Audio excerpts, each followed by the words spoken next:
Assalomu alaykum hurmatli kanalimiz kuzatuvchilari va tasodifiy tomoshabinlar, kanalimizga xush kelibsiz. Agarda siz bizning kanalimizda yangi bo'lsangiz, obuna bo'lib qo'yishni hamda videoroliklarimizni ko'pchilik uchun manfaatli deb bilsangiz, bor yo'g'i bir dona like tugmachasini bosib qo'yishni unutmang. Bugungi videomizda ushbu haftada kutilayotgan ob-havo prognozlarini e'tiboringizga havola etamiz. Ish haftasida momaqaldiroqli yomg'irlar va issiq havo kuzatiladi. O'zgidromet. O'zbekistonda joriy ish haftasida harorat +30 darajagacha ko'tariladi. Biroq aksariyat hududlarda momaqaldiroqli yomg'irlar va kuchli shamol kutilmoqda. Tog'li hududlarda sel kelishi xavfi bor. Poytaxtda esa hafta o'rtasida havo ochiq bo'lib, harorat +29 darajagacha issiq bo'lishi prognoz qilinmoqda. O'zbekistonda ish haftasi davomida harorat asosan issiq bo'ladi. Hududlarda momaqaldiroqli yomg'irlar kuzatiladi, deb xabar bermoqda O'zgidromet.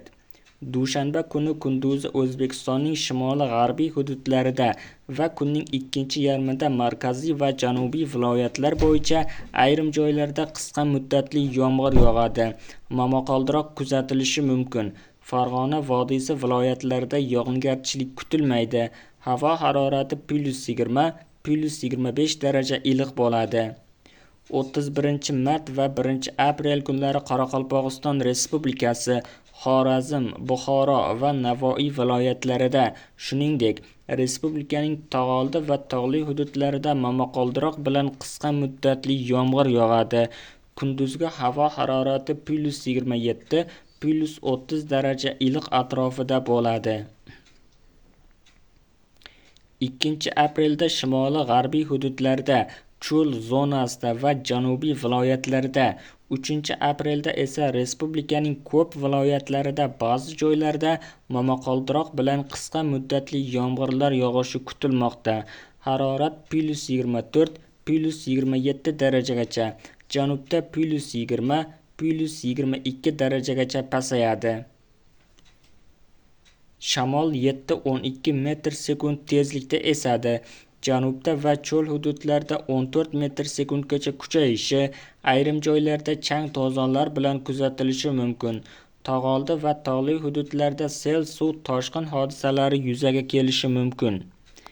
Toshkentda dushanba kuni yog'ingarchilik kutilmaydi, faqat kechga tomon biroz yomg'ir yog'ishi, momaqaldiroq kuzatilishi mumkin. Harorat +22, +24 daraja iliq bo'ladi. 31-mart va 1-2-aprel kunlari yog'ingarchilik kutilmaydi. Harorat kunduzi +27, +29 daraja iliq bo'ladi. 3-aprelda biroz yomg'ir yog'ishi mumkin. Kunduzgi harorat +24, +27 daraja iliq bo'ladi. Shamol sharqdan 3-8 metr/sekund tezlikda esadi.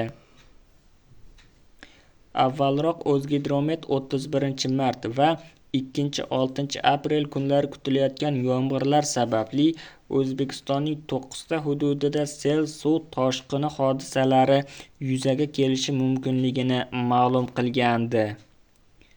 Videomiz yoqqan bo'lsa, like bosing, kanalimizga obuna bo'ling. Manba: gazeta.uz sayti.